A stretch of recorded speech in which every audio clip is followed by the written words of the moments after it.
gonna do like a science project because the coronavirus is here and you guys could do it with us. So let's get started, and we are gonna make a volcano.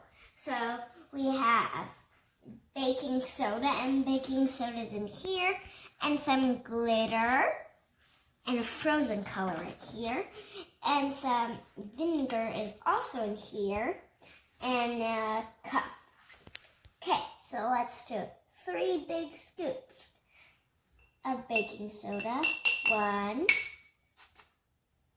2, and a little bit more. 3. Okay, now we're going to pour some glitter in. Okay, let's pour it in. Okay, this final thing. We put this in.